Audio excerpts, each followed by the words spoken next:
Hello. Testing. 1, 2, 3. Okay. All right. As you begin to or continue to enjoy your meal and maybe get a dessert, well, thank you for being here. It's always an exciting time to have missionaries that are able to be here in more than just one service. The Missions Conference allows us to have that opportunity. So, looking forward to tomorrow. Be lots of prayer tonight for wisdom. To God give you wisdom to make that commitment of faith. Remember, don't sign your card or anything like that. That's between you and God. Mark an amount. So it can be used as a total.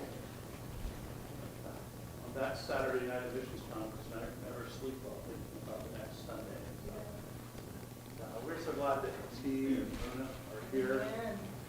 And we're looking forward to this day today. And we're going to kind of turn it over to him. I think he's going to use the satellite view to show us a lot of things. Bear with him because we've just been working on this since we got here this morning. So there's a little bit of time to get familiar with it. And then he'll take a lot of your questions. And as you're going through the satellite view, if you have a question, maybe raise your hand. You can probably answer it right then. Maybe even zoom in on something for us. So, all right, brother, if you'll turn your mic on. Okay. Yes, it should be on. Okay, very good. And for those who are watching by live stream, either live or later, this is Saturday, September 24th, 2022. Second day of our missions conference. We're in our fellowship hall. It's a little dark for you to see, perhaps, because the focus will be on the satellite view, and Brother Haas will be taking us to Cambodia. Well, Yes, where sir. are we flying out of? Let's fly out of LAX, I guess. All right, brother, go ahead. Our, And if you want to just hit that X. the X and get there. rid of that drop pin, unless Oh, you got yes, your yes. pen. Thank you. And by the Okay. way, for those who are looking, there's a thing here like 3,600 miles. That's how far the view is above the earth it's taken from the satellite. That may actually go down to a couple thousand feet at times. And then he'll switch to a street view at times. So. Well, he won't be able to see the street. You want to stand up and Yes, come sir. over here so it's focused on the screen. Okay. And say hi to all those folks out there. Okay. Let me see if we turn the slide on for just a second. Yep. All right. Hello. Welcome. Thank you for watching the live stream, and pray it'll be a blessing to you. All right. All right. So get started here. I'm pretty sure we know where we're at here, and so in April 2nd, April 3rd, 2012, my wife and I flew out to go to Cambodia, and we flew out of LAX, and then we flew west there, and to Cambodia here, and so here's Southeast Asia, and to the east you have Vietnam. Cambodia's right there in the middle. Cambodia has a population of about 17 million, and then to the east is Vietnam, which has a population 100 million, and to the north we have Laos. Here is Laos there, and let me find the laser. Pastor, you got the laser pointer? Okay, thank you. I thought I lost it. Okay, and okay, thank you. So we are right here in the capital city, which is, as American we would say Phnom Penh, but Phnom Penh, but the Cambodian people say Phnom Penh, and then so that's Cambodia. There is about the size of the state of Kansas. Then you got Vietnam to the east. As I mentioned, 100 million people here. This is pretty long here, and our home church has a team here in the capital there, which has approximately a little over 2 million residents there. And we also have a team up here in Vientiane, Laos. And I usually go there every year to help out there. They have a school out there, and now they have a few church plants out there. God's doing some great things out there. And usually I would cross over here because Laos and Vietnam are communist countries. But by the grace of God, T and I, we were able to get our Cambodian citizenship, so we can easily go into Laos and Vietnam and help the folks out there. And so we would cross into Udon Thani right here. Udon Thani is a town in Thailand where we are able to have a youth conference, a youth camp, because Thailand is more free compared to their neighbors. And we also have a couple families living up here in Thailand, around Chiang Rai area right here, toward the border of, the Mekong kind of flows this way, and so toward the border of Thailand and Laos there, and we have some work going on up there, and praise God for that. And so, but let me go back to Cambodia here. So when we flew into Phnom Penh right here. Let me turn the laser off before I shine it on someone there. And then, so we flew into the airport here. So this is, of course, the airport there, as you can see. And then our two of our families from our teams, they picked us up there, and then we headed off, and I'll kind of show you the area where we stayed, and kind of the market. The market is a lot cleaner now, but back then it wasn't as clean, and so we eventually stayed around this area called Bang Salang right here, Bang Salang. So that's where my wife and I lived for over about 8 years, and our ministry was out there.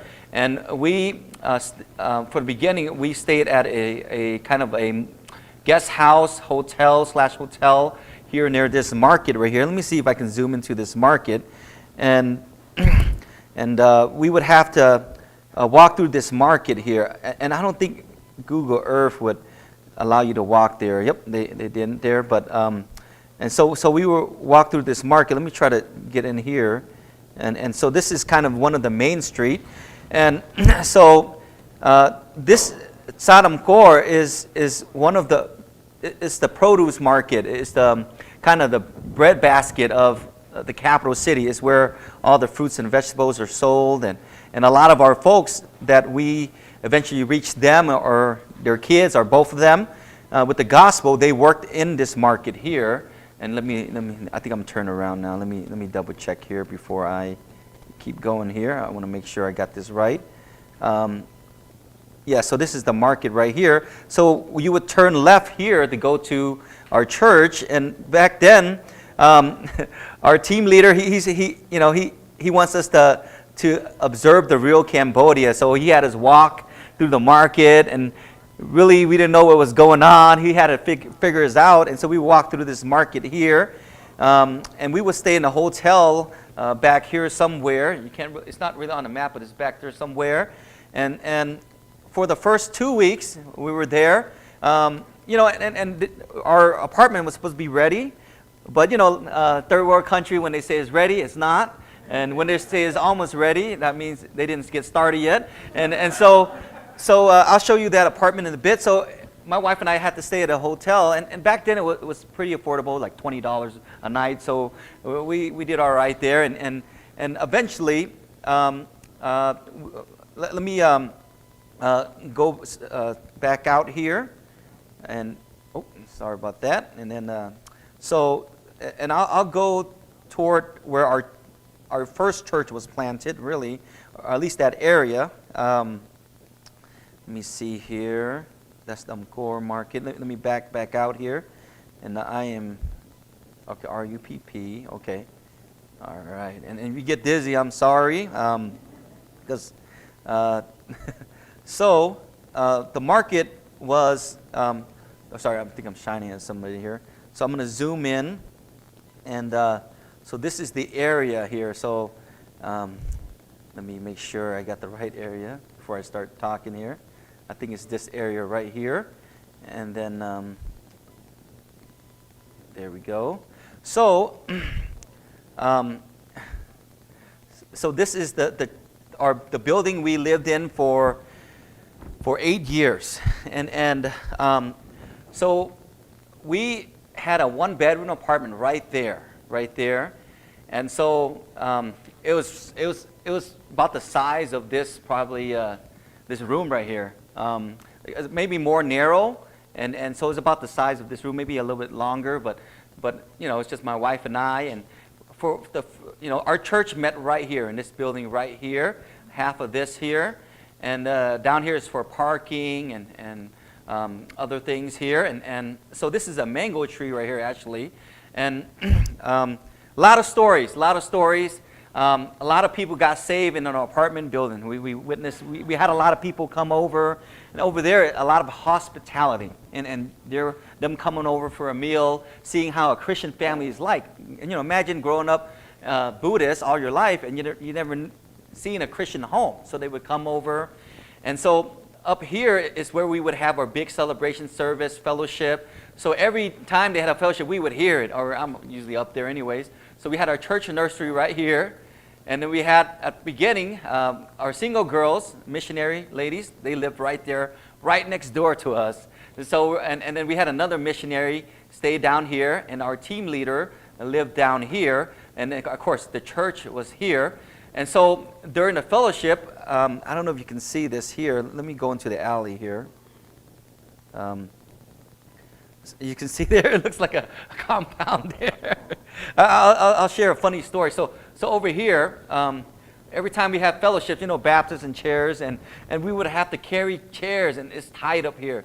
And then this is, I call this, a fear factor, amen, trying to get up there safely.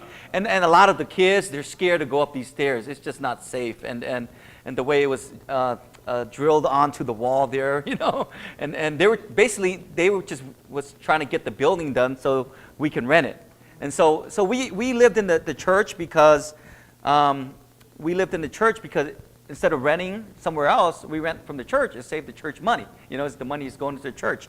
So funny story here. See this door right here? I was out of the country. I was in Laos. I was doing a mission conference out there, and they have a Bible college out there. So I was teaching at our Bible college out there in Laos. I came back, and I got a haircut from our neighbor right here.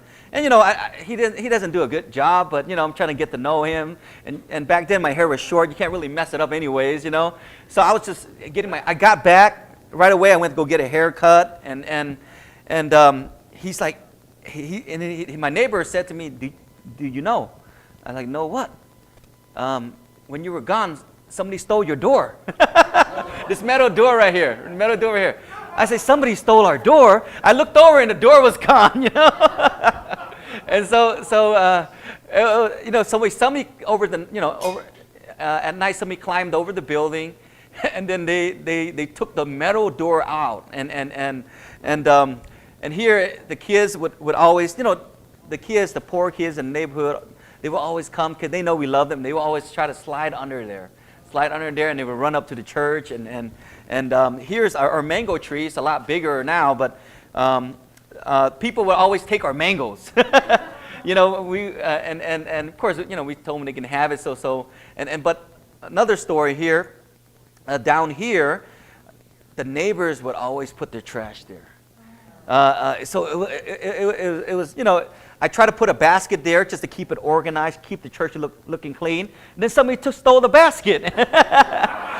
So a few times, and I tried to tie the basket to the tree, to the fence there, and somebody stole that and the rope, and so just a lot of memories. So I remember people driving by and throwing trash there, and it got piled up.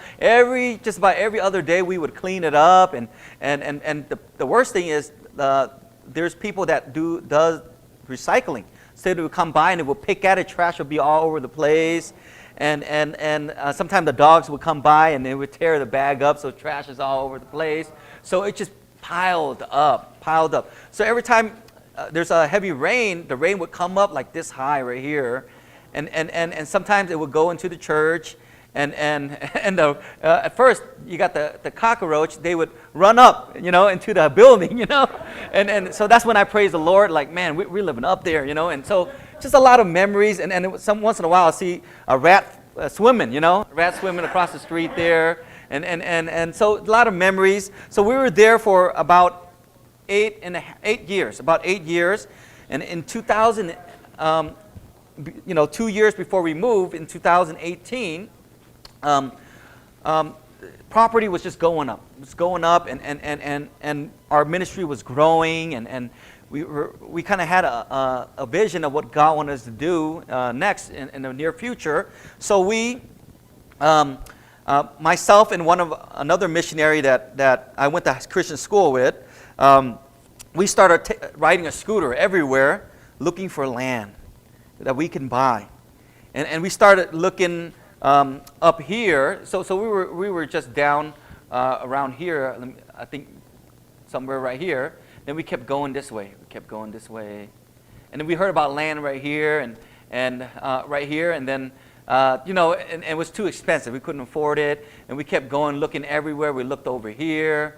And then we kept going. And, people they were lying to us, and they were leading us to different places that they did not advertise and different prices. So we kept going on a scooter. And we're both Cambodian American, pretty good sized guy.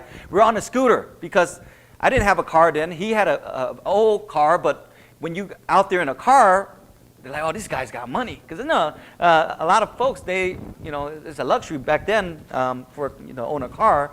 So we would go on a scooter. So we're out there riding on a scooter, and we eventually there's a big reservoir here, kind of like a reservoir here, and so we were just traveling along the reservoir, and I've been to this area before because we went to tell people about Jesus all over the place. So we've been this way before, but this place was developing. It was developing, and again, this from our old church to here, all the way down here, actually, over here will be about 45 minutes already. And so we're going this way, and then let me zoom in a little bit here, and then give me 1 second here. Let me turn the light off real fast. And then PTT, okay, right here. Oh, wow, the PTT is already open. Okay, right here. Give me 1 second. Okay, there we go. So we traveled along this road, and we looked at land all over this area. And I told him, I said, man, this is the last one. I'm done. After this one, I'm tired of being lied to, tricked and this and that.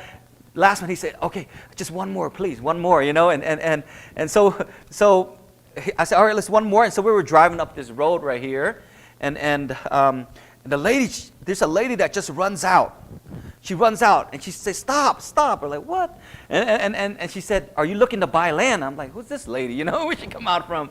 And she told us that just inside of the road a little bit, there was a landowner there. He's there right now. He's selling land, and he started selling land, and you can bypass the middleman. And we've been lied to for a while. We're looking for a couple weeks here, and we're like, he said just one more. So we went to go over there, and then we went inside here. Let me make sure I got the right spot. Yep, right here. Okay, so all of this right here. Were rice fields. As you can see, some of them are still rice fields here, and I don't know. Let me see here. It's not. Hopefully, it gets clear in a bit here. So there we go. It's becoming more clear here. So it's all rice field. We met the owner right here, and he gave us a really good deal. And he told us that if we purchased land there, he would build a road around it for us. And we're like, wow. And he'll do the sewerage, and he'll help when we eventually get electricity. He'll hook up the electricity. And so he actually kept his promise, which is rare, Usually when they get the money, I see you later, And so we developed a good relationship with him. So so we were able to get a 40 by 40 plot for the land, and so meters, 40 by 40 meters. And so this is our building that we built there. We started in 2019, and I think it was finished in 2021, if I remember correctly. This is just some tent that I knew that I can tell they took this aerial picture in February, because in February we had a wedding in our church. And the bride, she wanted to set a tent. We're like, okay, yeah, whatever the bride wants, And so that's why the tent's there. So a lot of our folks, let me share you a story about, okay, so this is where we live right here. This is where T and I live right here. We were able to get a plot of land. So we got something 10 meters across and 30 back. And we were able to build a house there. So we live right across the street from the church. And to be honest, we don't have a street view yet, but there's one right here actually. Let me go like this. Okay.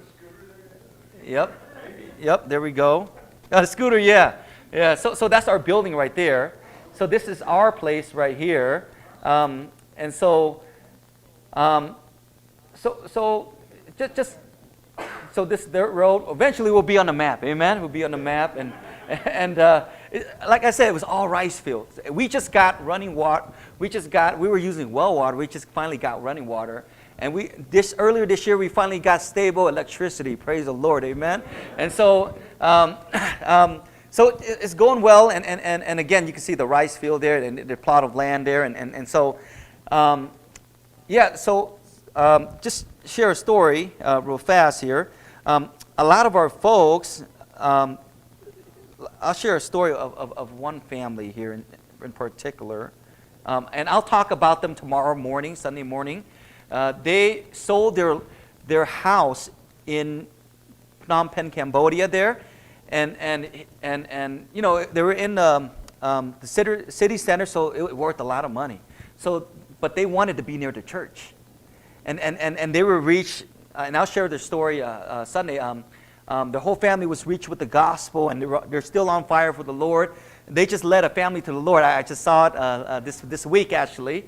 And so the husband works at a university. He's a teacher at the university there. And that university is near our old church, which is almost an hour away.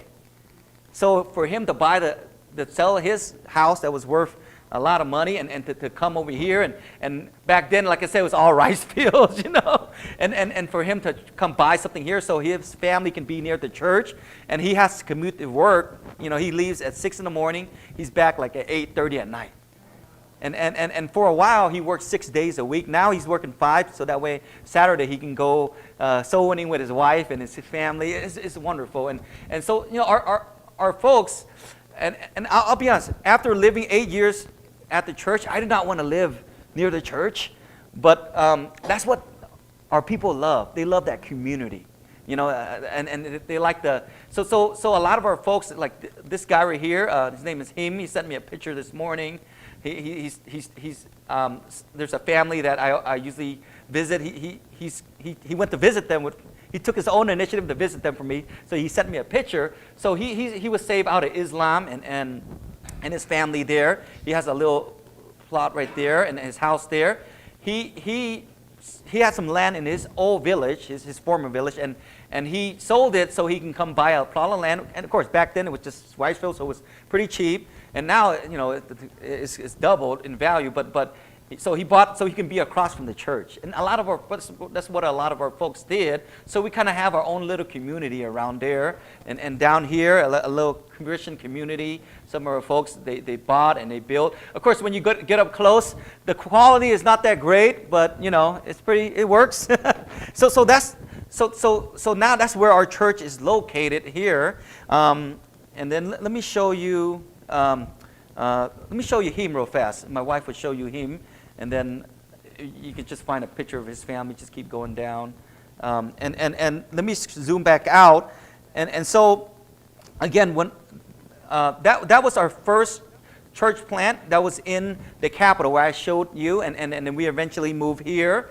And so let me show you the second church plant, which was in a Muslim village. And I'll show you real fast here. Let me I practiced earlier, so hopefully I got it. Yes. So this is him. You want to show everyone here? You want to stand up here? And his family there. That's his daughter, Tina. Tina, she goes to our Bible college. And she, let me do this first. All right, I think it's over here somewhere. Yeah, so she attends our Bible college, and she now teaches she's one of the teachers in our Christian school now, actually. So I think we go further north. Okay, here we go. And so the last property I showed you, we're one block from the provincial line. So we're still considered in the capital there. And let me look here. Where's Udong at? Udong Market. Okay, yep. Okay, right here. There we go. Okay. Sorry, I have not used Google Earth for a long time here. And so let me try the street here. Actually, let me go there. All right, there we go. Yes. I was showing Pastor Doug earlier here. So this is a little older. It's totally different now. Okay. So this is one of our faithful members. Can you go to Purabe? House here, and as you can see, he for back then, this is like a dollar store, what we call a dollar store. So his son, his name is Lee.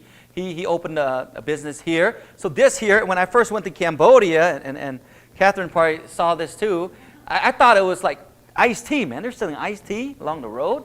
It's not. It's gasoline. So I'm glad I didn't want to try it that day. It was hot out there, and they probably thought I was crazy. So they would use these old Pepsi bottles, and over there, they will wait till they run out of gasoline to put in gasoline. That's kind of the mindset there, and kind of how they grew up. But here is one of our church tuk-tuks, and you'll see this in our video. And we've, when I'm not there, they'll put like 30 kids in there, but they know our rule, and it's hard. You go to a village to pick up the kids, and they've been waiting to come all week, and we only had one, at that time. And then they can't all fit, and then the drivers, our folks, they see the kids' face and they're sad, they're crying because they can't get on, and then what are you gonna do, And I can't tell them, I'm not God, I'm not gonna tell them So I just tell them our rule, that way it doesn't tip over and we become national news or anything. But so this is kind of their house when we first met. So funny story, when I first got there. The man near, his name is Pura, and let me do it real fast, babe. And so, okay, it should be further up a little bit. Just go slow. And so Pura, I was like, hey, let's get a couple men together and let's go camping. And he says, what's camping? and a lot of them, they never really left just their surrounding villages, and I said, well, camping is fun, man. You go to the woods, and I grew up in California, and I like camping, and you go to the woods. There's no electricity, there's no water in the wilds, and he said, man, where I live, I have no electricity, I have no water already. So fun thing about Pura, even if you see her, see his wife there, and then go back. Sorry, let me find a picture of his family here. Just look through it. And so Pura, he was training to become an imam, one of the leaders in the Muslim community and the church there. And this is his family here. I bet you want to go show around. He's right next to me there, and he hated us when we first started going to this village. He hated us, but God was working on his heart. The Lord was working on his heart there. That's his family. So we had a church in the beginning here at his house. And then during the service, his mom came in. Because you got to understand, become a Christian, his brother, let me just share about his brother named Yim. He had a mechanic business for scooters. And when he became a Christian, everyone knew the Muslims there, or the Khmer Muslims, they would not go take their scooters to his place anymore. He lost a lot of business. And so a lot of times this would happen. And Pura, back then he would go. He has 2 jobs. And again, but they they cost something to be a Christian. So during the service, we were meeting at his house there, and his mom walked in. And when you become a Christian, it makes your mom look bad, your dad look bad. How do you raise your kid? Why you let your kid become a Christian? And they become, and for an Asian family, face means a lot. It's all about keeping that face. And so we were having a service here. His mom walked in and slapped him in front of everyone. And he's a grown man with kids, and teenage kids and adult kids. And right next door right here is his sister, his older sister, and she wouldn't let her kids to come over and see him anymore. For a few years, he never even had a chance to even say hi to his nephew and niece. And so that's kind of what they go through out there when they become a Christian. And let me go over here to this street view here. Let me turn this off here, and let me turn left here.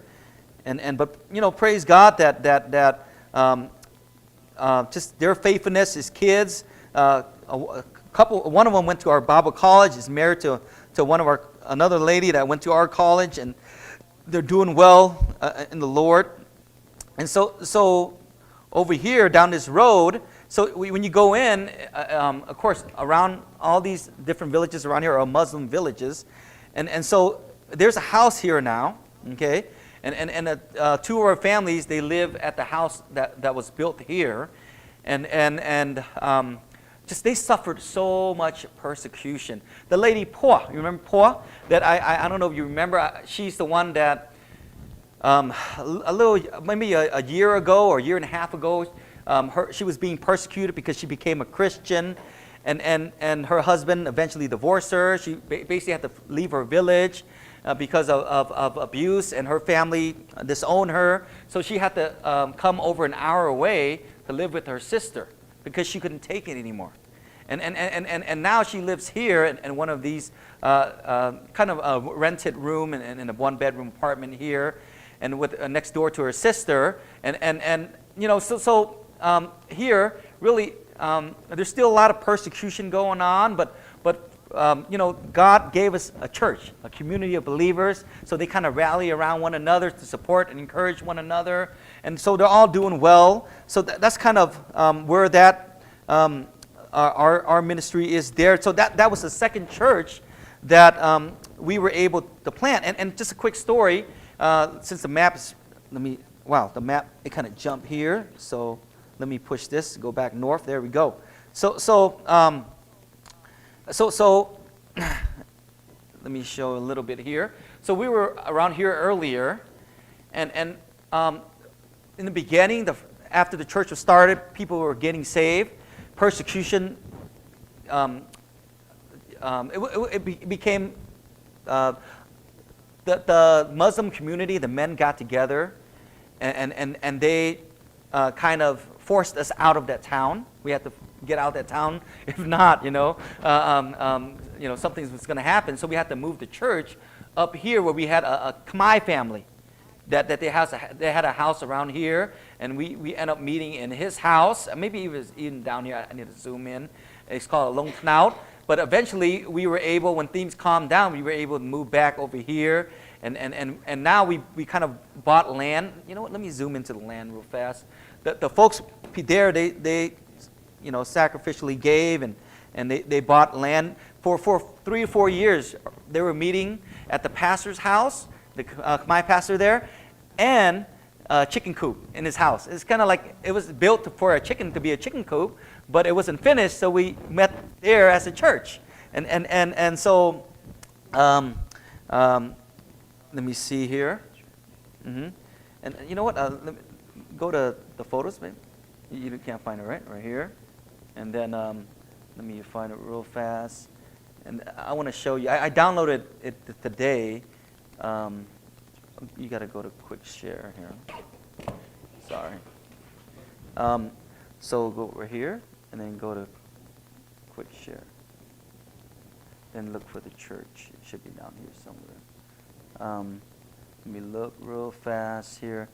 Let me show you the church out there that I know I downloaded this morning. Let me just double check here. See it or something? All right. Nope.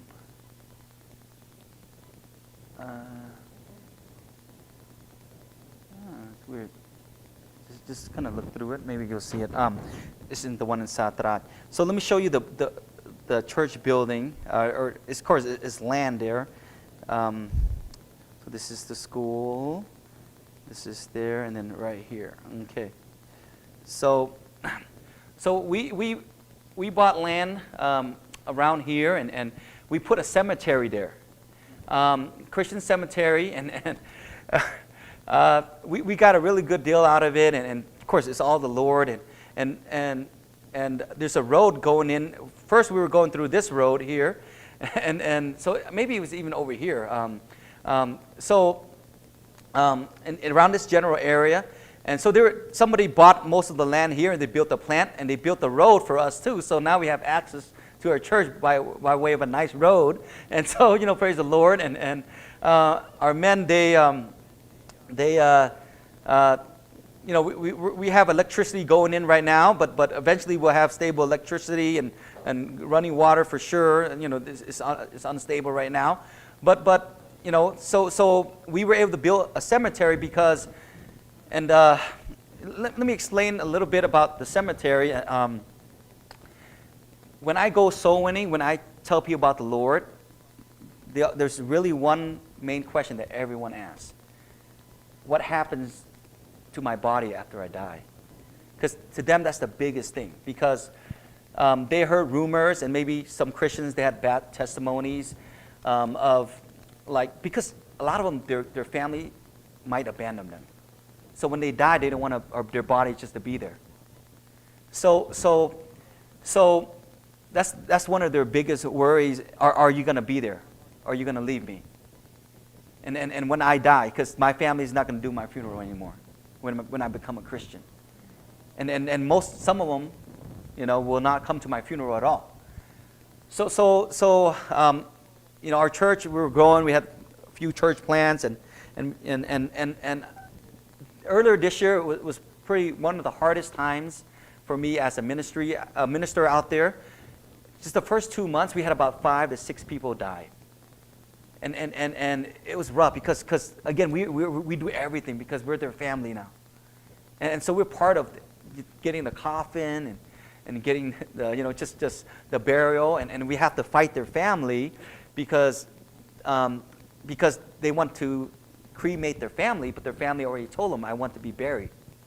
And so it just becomes it's just a long process, and so we had to dig the grave. It's not easy to dig a grave. And so we built we have a funeral, and then there's the church there, so that's the land for the church, and it's going great out there, and so that's our second church plant. Our third church plant, real fast, is back in the capital. Again, the capital has 2 million and people, and it's growing, and it's probably way over 2 million now, thinking about it. So our church. Let me look at the map here real fast. Let me make sure I know where I'm at here. Royal Phnom Penh, so we're down this way. All right, let me just turn it here. Let me do this here. Boom. And so the church that I mentioned earlier, Russian Market, we were right here. So we planted a church over here in the suburbs of Stung Min Chai.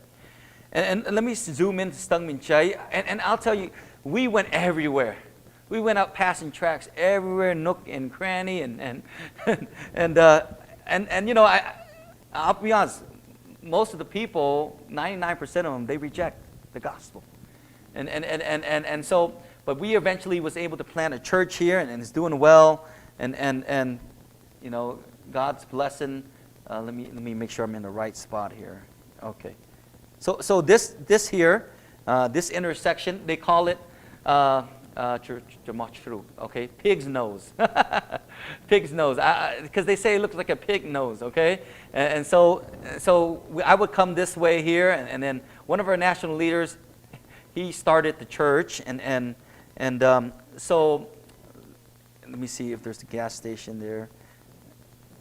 So, let me just back out here real fast. So you know, the church, I believe, if I'm not mistaken, it's hard to zoom in here. I think it's in this area right here. It's in this area right here. And then let me kind of zoom in. We recently been moving because of different reasons, because this area would flood, and it's just a lot of issues there. And so you can kind of see the top of the different houses there. And then when zoom in here, you're kind of see, and I'll go through the streets there for you in a bit here. And now I'm turned around. Let me go back like that, and then okay, we'll show you kind of the area where the church was planted here. Let me look here. I know I usually go in through a gas station. The directions out there is gas station, mart, turn left, palm tree, turn right, you know. And I say, hey, man, I need some directions, man. Okay. So let me just zoom in. That way you kind of see the general area there. And I'll share tomorrow morning, maybe during Sunday school, I'll share a story about a 70-year-old couple. They're in the 70s. And they were reached in this area right here. They were searching for the Lord for about 50 years. And last year, they met some of our folks while they're out telling people about the Lord. And they were searching for, like I said, over about 50 years. And so, let me see if I can get in here. Just kind of see how it looks here. Okay. So yeah, so this is kind of how the street looks over here. And the neighborhood here. And so this is how they live. And a lot of these, and I go by meters because I've been living out there so long. And so it's about 4 to 5 meters, maybe 4.4, but usually not over 5 long. And usually they would have a shop that would sell something like this. And then they would live upstairs. Like they'll have a shop down here to live upstairs. And so that's how most people live in the city. And that's how the house is. So we would go and we walk the street, and we'll talk to whoever will talk to us. And so let me just zoom back out and show you a different part of the city there. Can't believe I can't find that spot, but let me go over here. Let me go here. Oh. Yeah, see here real fast. Oh, okay. Maybe it's over here somewhere. Let's. All right. So the area where our church in, it looks something like this here, and again, a lot of people they have a business on the bottom there, and then they will live upstairs, So this is the general area where our Stungmin Chai Church, that the third church plant that we have. Of course, we had others that it kind of failed, but we won't talk about that. That's going to take too long. There's it's all the failures. I don't think we have time for that. We'll just talk about other stuff here. And so that's kind of how it looks out there. Okay, it kind of reminds me walking the streets here. So this area always floods, and one of our college girls, every time it rains, it's rainy season, I'll ask her family. They live, and a lot of them, they live in a room about half of this, and they share it. Smaller, maybe a third of this room here, and they share it. And the restroom is in there, and they just have it's walled off a little bit.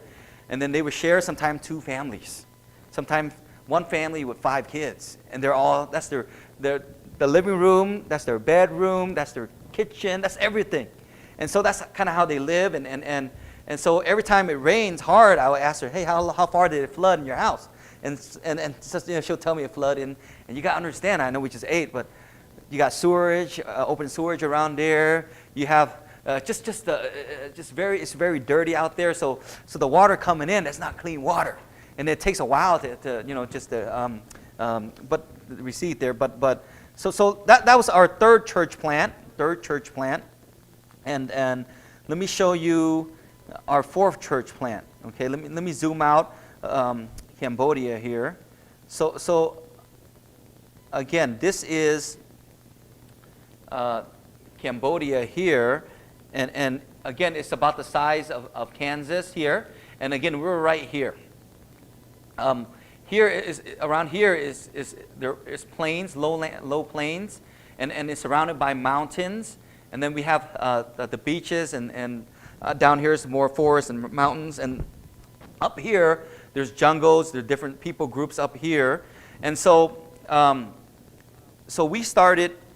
I mentioned this church in the message last night. There was 2 families that they came to us, and they wanted us to bring the gospel to their village. So, of course, we're right here in Phnom Penh. Our first church plant is right here. Second, third is also in Phnom Penh. And then our 4th, you have to travel this way right here. Let me zoom in a little bit here. Let me zoom in. Kind of lost my spot there. Okay, there we go. So every Friday, I would go around. I wake up at 4. We'll leave at 5, and we will go this way right here. Down this way here, and then we'll use the restroom here, and then we'll go up, and we'll go up this way, and then over here actually. Let me go here. Skun real fast here. Skun. So over here, Tangkok, Tampang. Let me look for Tangkok real fast. We have a family that got saved along this road. Let me look for it real fast here. Long, Kampung Tmo. Oops. Let me look for it real fast here. So, right here, Tangkok High School. Okay. So we have a family that lives in this region right here, and we won't zoom in. We have a young girl, a single girl that attends our church faithfully, and she has a business near our church now. That's reached through she's from one of these village in this general area. We have a family that was reached with the gospel, and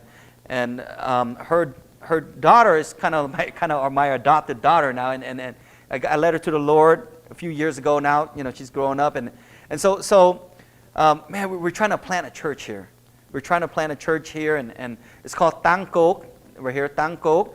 And if you can pray for Tangkok, because they want to come to church, but they really can't come to church because it's so far away, and we have no church in that area. And sometimes I would go pick them up on a Sunday or drop them off, but that's not a long-term solution there. So if you can pray for Tangkok, there we want to start a church there, and we're working on it. So this first church plant, we traveled.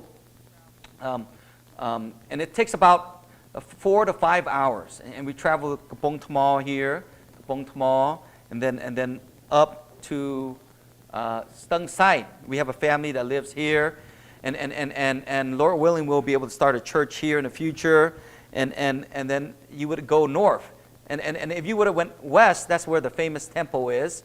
I think Sister Catherine's been there, but instead of going west, you go north. Keep going north. And up north here is the province of Brevihia. Up here actually, sorry. Brevihia. So we would go north, and again, the roads out there is harder. It seems closer on the map, but it takes longer to get to. Just the way people drive out there and the road conditions. And so So we have a church. This is Phnom Penh, and then so our fourth church. Let me look at it. Let me zoom in. This might take a little longer because I looked at it earlier, but it's one of those things where, it's not as up to date here. Let me check this here. Let me. I don't think it's that far up. Let me see here real fast. It might even be this one right here. Oops. So this is Prabhia province, and we would go all the way in. It might be right here actually. Yep, right here. Okay. So I'll kind of show you as much as they'll let me here. Okay. So let me zoom out first.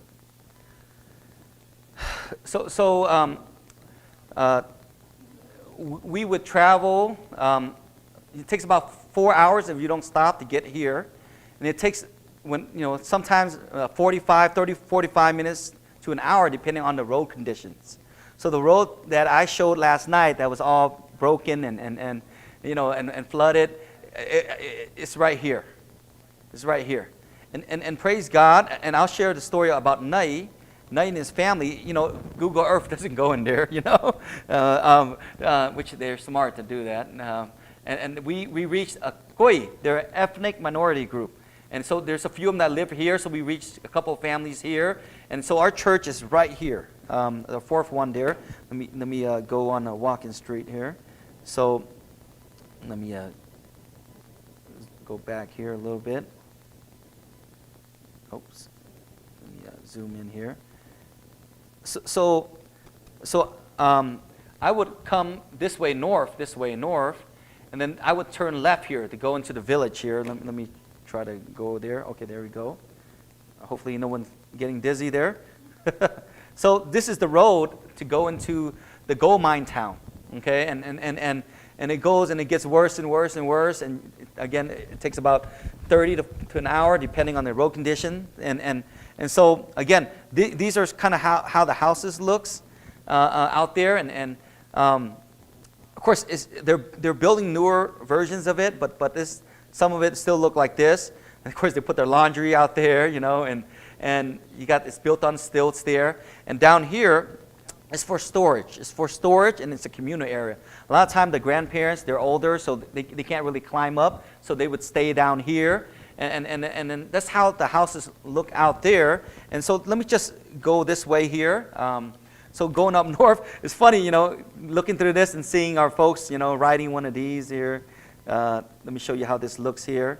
Let me see here real fast. Make sure I don't pass it here.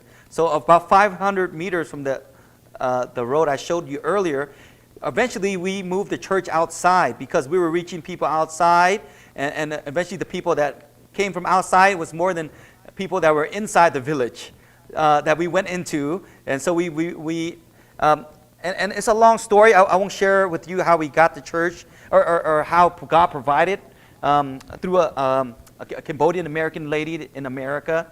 But here, this is what a lot of our people do for a living. They would drive this, and they would go get wood, or they would go harvest stuff in the mountains there. And so right here, let me go in one more here. Okay, there we go. All right, so again, this is an old picture. So here is where our church is right now. A lady, she provided for us, and so we have a bridge, kind of like a wooden bridge going in, and we have a fence, it's the green fence there, and I think they moved it up. And then also we built a kind of one of those houses that you saw, but a more modern version of it right here. And we have restrooms in the back. So that's our church there right now. And that's our fourth church plant. There's a couple other villages that we're going to, and Lord willing, we'll be able to start a church. And let me just zoom out, and I'll just say some final words, and then we'll open it for questions. I know I talked a lot here, like talking about my grandkids, you know, and so so out here, we're trying to build. We recently reached a few families that are from Battambang. Phnom Penh is the melting pot of Cambodia. So you got everyone from the other 24 provinces that live here and work here. So we would reach them with the gospel like Paul did, urban area, and then eventually they take the gospel back. And so we be able to reach a few families from Battambang. So Lord willing, we can start our work there in the near future. Our church plant, the second one I told you about, where the Khmer Muslims are, they started a ministry, and there's folks that are getting saved in the mountain area there. So eventually we'll be able to start a church there, Lord willing. And lastly, I know I talked a lot here already, and for the past year, and I've been going to a village in the Keo province, and I'll be quick here. This Takmao, the Keo should be over here. It's about 2 hours from our house.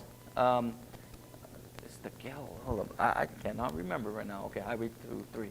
Okay, right here. So in this general area right here, Ong Ta Sam, that's the one right there. We've been going, preaching the gospel, and people are getting saved. And if you read our last letter, there's a village in Ong Ta Sam that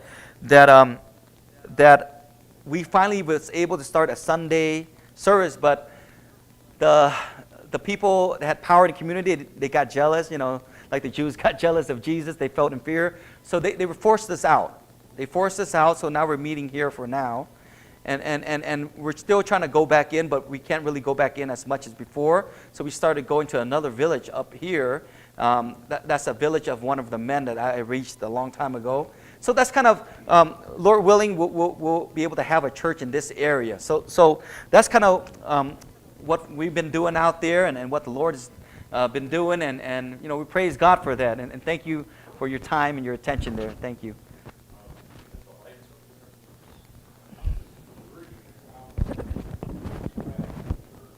The threat on the church. Let me stand up real fast here. It depends on the area, because every village you're in, the local authority is a local authority there. So if you're, you know, that's why in our letters we'll always ask, pray for favor. Pray that God will give us favor with the people there. Because if you cross the wrong people, you can get in big trouble. Because Cambodia's, they're an open country, but there's a lot of restrictions. You know, like there's, you know, just one restriction, there's temples everywhere. And we can't build a church a kilometer from the temple. So because there's temples everywhere, really, you can't build a church anywhere. but they don't enforce it. And so let me come to the mic just in case somebody in the live stream there can see me there. And so as long as you know what you're doing, but in the end, the one who suffer more are the national believers. So necessarily they won't threaten us because we're Cambodian Americans, but the national believers are the ones that suffer. They get sometimes abused. Once in a while it'll be physically, but a lot of times it'll be socially, and you know, you'll be an outcast, and so it's more social persecution, and you know, that you betrayed your country and you're a traitor. Because to them Jesus is an American God, or a Western God. So you become a slave to the West. You know, kind of idea. So that's kind of what.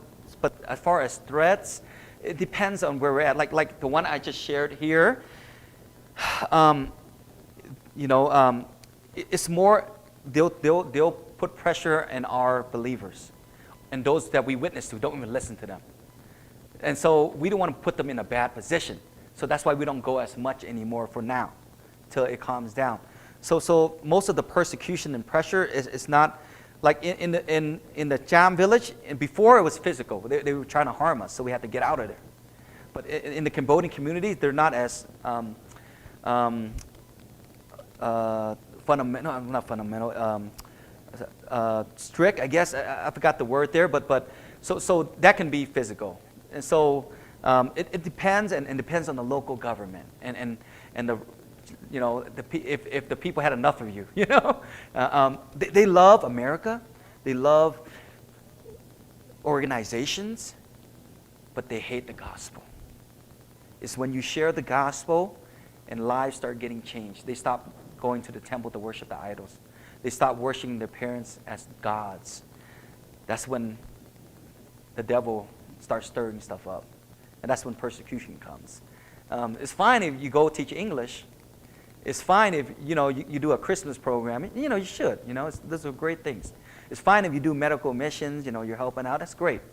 But when you preach the gospel, people start changing. That's when it comes, and that's why we need prayer. We need prayer. But a great question there. Anyone else have a question? Mm-hmm. Mm-hmm. We have children's ministry out there, and are you asking like what we do with the children, or just in general? Mm-hmm. Just the children. So in the villages, they like the boys. They like soccer. They like volleyball, and so that's what they would play. The girls, really, they like to stay at the school because they don't want to be home. Like I mentioned, the home is this small. Everybody knows everybody's business, and and imagine being a camper, with the same, the whole time, and so they like to be at school. The kids in the city, they don't want to come home, and so they'll stay at the school as long as they can. Because they come home, the parents are fighting, and they're cursing each other out, and they're cursing the kids out, and so they want to, like the kids. Our church is like a community. The kids will come over. They're always over, and because I don't blame them. If I were them, I would be at the church too. Go home and get compared to your brother that you're not living up to him, and this and that, and saying this and saying that. So that's kind of what the kids do. The boys, they like to play soccer. They like to ride bicycles. They like to play volleyball. The girls, they like to go over and stay at the school as long as possible. They do a lot of extra education, so they'll be studying extra. It wouldn't be common. It's common for them just to study from morning to night and then come home.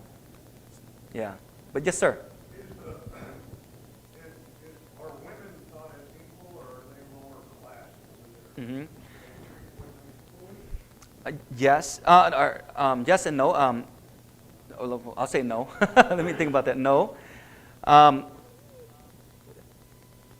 It's getting better, but it's still pretty bad, especially in the villages. Like you'll go and you'll see signs, report if your husband abused you, and so, and there's a lot of, and I won't share the details, but a lot of times when you have two families living together, you have an uncle living with the family, and that's normal for them. And we always tell our people, even their people that's been in our church, they don't believe us. And things happen, that. And so we always try to teach our people. And so there, as far as, yes, they are not treat equally, and the kids, they're not really valued in the community. And so that's why a lot of kids would come to our place. And going back to the ladies, with the internet now, I think it's helping out with that, like getting things out. Everybody having a smartphone now where they can record stuff, and you always have a camera on you. So that has helped. Yes, there's two types of Muslim community out there: the strict one and one that are more moderate. The one that's strict, they're more controlling, and they're kind of losing. The moderate one, they're kind of losing ground because, they're not supposed to drink, but they all drink. The men all drink. They're, and they're not supposed to do certain things, but they all do it. So really, they're losing respect from their family, their wives, their kids. So they're transitioning into the Khmer culture and the society there. So, but with the ladies there, they are not treated equally, but it's making progress. It's making progress, and so, but pray for the boys are treated better. Just like in China, where if they have, 2 kids, and they would have the girl work so the boy can, in the future support for the family, go to school and get a good job. So if they have to sacrifice someone, it's usually the eldest child or one of the oldest girls, so she can sacrifice for her brother, so because he has a better chance of getting a better job than her.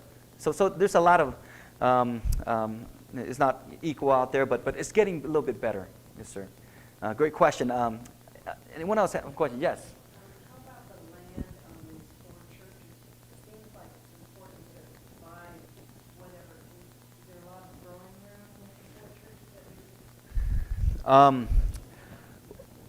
that From where we're at, there's 3 of the 4 churches have land. Well, I should say 2. One of them, let me just share a little bit. The last one I shared, a Cambodian American lady came and she'd been lied to so much. And Pastor Doug, because there's a lot of false churches out there. They say they're a church, but they're not. And so she came to America. She got saved, and God blessed her financially. So she would send money over, and this is her sharing her testimony, not me making it up. And she would then eventually she would come visit, and there's no church there. They lied to her. Or usually they would pretend there's a church. Like before she come, they would try to gather people up, pretend there's a church, and there's no church. And then when she leaves, it's not there. So after a while, she figured out, hey, this is you're lying to me. This is not right. Where's my money, And so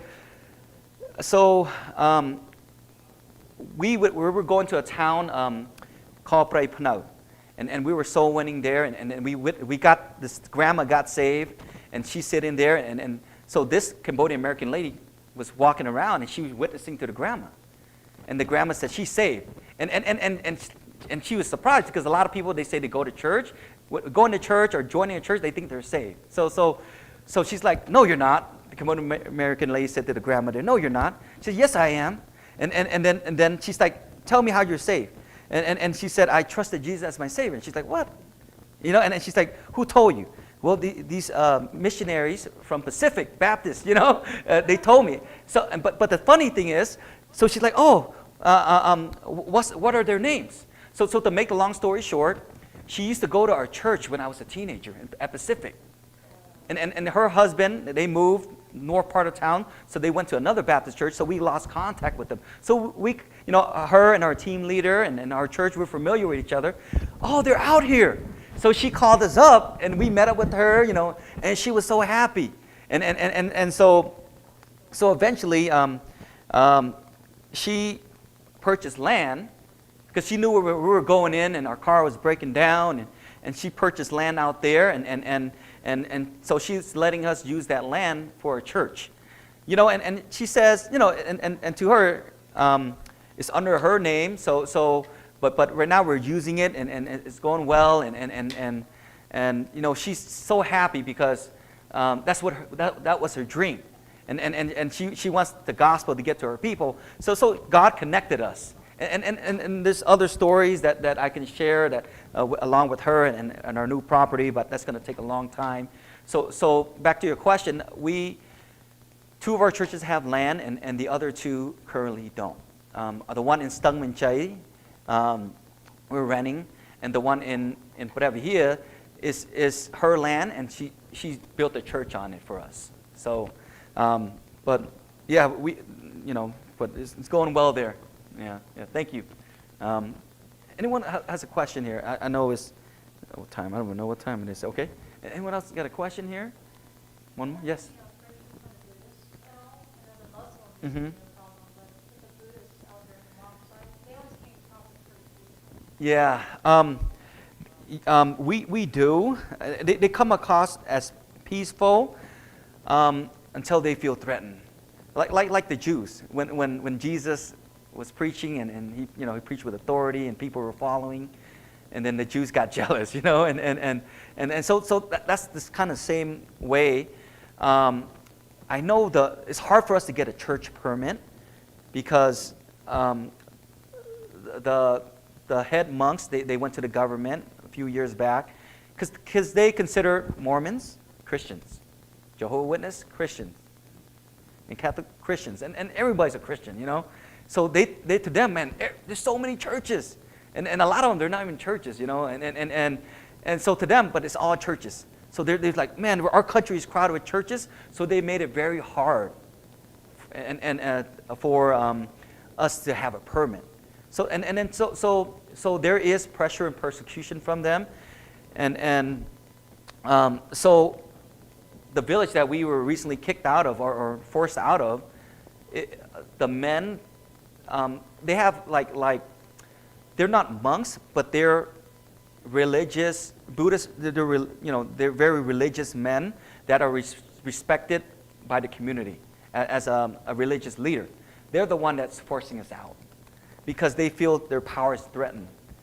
They feel like we're intruding on their territory. So there is persecution, and if you witness to a monk, you can, but you can get in trouble because and I would witness to monks, and the monks would get scared, not because of me, but because of what others might say to him. So he'll take off, and so yes, and depending on the local authority there. But great question, thank you. Anyone else have a question like to ask about her family or ministry, Cambodia? Mm-hmm. Yeah, babe. Mm-hmm. What role that you